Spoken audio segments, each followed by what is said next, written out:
Halo, balik lagi dengan gue Adri Setiawan, channel yang membahas sejarah tokoh dunia, konspirasi, hingga misteri yang ada di seluruh dunia.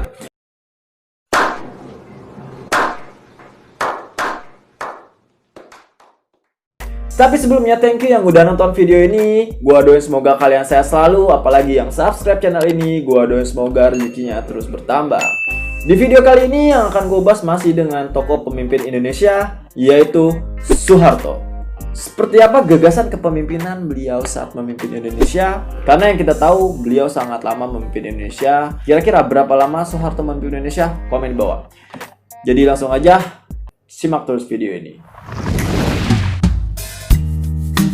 Deep in the shadows, I know it's hard to put one foot in front of the other. So far as the echo, where do we start? Soeharto, Presiden kedua Republik Indonesia, dikenal banyak pihak berkat konsep pembangunan. Ia pernah mengatakan bahwa semua penghalang pembangunan, termasuk segala hal yang dapat memicu munculnya ketidakstabilan negara, harus disingkirkan. Meskipun kerap dianggap sebagai sosok pemimpin yang otoriter selama 32 tahun menjadi Presiden Indonesia, tetap harus diakui bahwa jasa pemikiran serta gagasan kepemimpinan pria yang akrab disapa Pak Harto bagi bangsa ini sangat besar. Adapun salah satu konsep kepemimpinan Soeharto yang inspiratif dan paling dikenal ialah konsep pembangunan. Jadi gaya kepemimpinan Soeharto itu lebih mengedepankan ke stabilitas dan pembangunan. Nah, berbeda dengan gaya kepemimpinan dari Soekarno. Kalau Soekarno itu dia lebih arahnya ke demokrasi terpimpin. Tahap pertama yang dilakukan Soeharto saat ia memimpin tampuk kekuasaan adalah menjalankan rencana pembangunan 5 tahun ke depan atau Repelitas 1 pada tahun 1969 agar Indonesia dapat memenuhi kebutuhan pangan serta sandangnya sendiri. Seiring berjalannya waktu, akhirnya Indonesia mencapai swasembada pangan pada tahun 1984 yang membuat Badan Pangan dan Pertanian Dunia atau FAO memberikan penghargaan kepada Soeharto. Langkah pembangunan yang ditempuh Soeharto berikutnya ialah di bidang perumahan, pendidikan, kesejahteraan, sosial, dan industri. Soeharto memperkenalkan konsep trilogi pembangunan yang menyatakan 3 pokok tugas pemerintah, yakni mewujudkan pertumbuhan ekonomi, stabilitas politik, dan pemerataan pendapatan. Soeharto menugaskan militer untuk menciptakan stabilitas politik, sedangkan tugas melaksanakan pertumbuhan ekonomi diemban para teknokrat. Jadi setelah pertumbuhan ekonomi mampu dicapai, pemerataan pendapatan diharapkan dapat terwujud. Jadi trilogi pembangunan yang dirumuskan oleh Pak Harto ini yaitu diharapkan dapat mewujudkan tujuan dari bangsa Indonesia.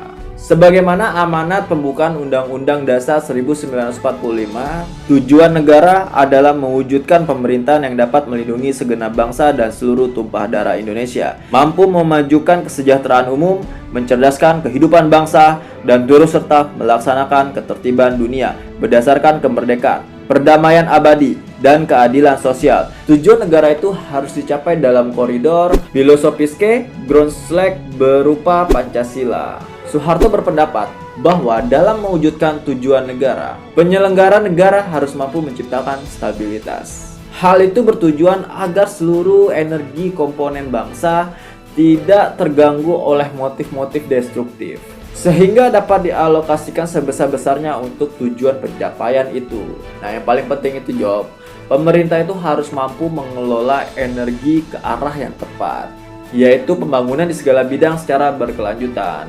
Jika hal itu tidak berhasil dilakukan, dikhawatirkan masyarakat terjebak dalam konflik horizontal sehingga menelantarkan tujuan utama penyelenggaraan negara. Pembangunan juga harus dirasakan oleh segenap rakyat.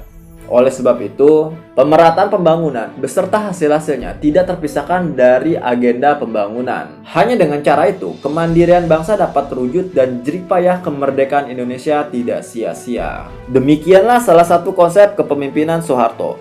Terlepas dari segala pemikiran serta gaya kepemimpinan yang kerap mengundang kontroversi, Secara objektif, harus diakui bahwa kontribusinya sebelum maupun saat menjadi orang nomor satu di Indonesia amat besar. Begitu pula dengan konsep pembangunannya yang dirasakan betul oleh masyarakat hingga saat ini. Masyarakat luas juga mengakui bahwa Soeharto mempunyai peranan besar dalam melakukan pembangunan yang luas di Indonesia. Secara real, bukan hanya pujian yang diberikan kepadanya, tetapi konsep pembangunan Soeharto juga banyak ditiru oleh negara lain. Singkat kata, kerja keras Soeharto mendesain negeri ini cukup berhasil. Bahkan, konsep pembangunannya mampu menginspirasi bangsa lain. Selama memimpin Indonesia, Pak Harto mengukir karya besar di bidang pembangunan. Ia berhasil menurunkan secara tajam jumlah penduduk miskin. Dari 70 juta jiwa atau 60% jumlah penduduk Indonesia di era 1970-an menjadi hanya 26 juta atau 14% pada tahun 1990-an. Pertumbuhan ekonomi rata-rata sebesar 6,8% setahun. Bahkan pernah mencapai 8,1% di tahun 1995. Sektor industri tumbuh rata-rata 12% setiap tahun. Peranan industri dalam produksi nasional naik tajam dari 9,2% pada tahun 1969 menjadi 21,3% di tahun 1991. Hal yang tidak kalah penting, pendapatan per kapita meningkat tajam dari 70 menjadi 800 USD per tahun. Gagasan pembangunan lahir karena Soeharto merasa hingga 20 tahun terbebas dari belenggu penjajahan.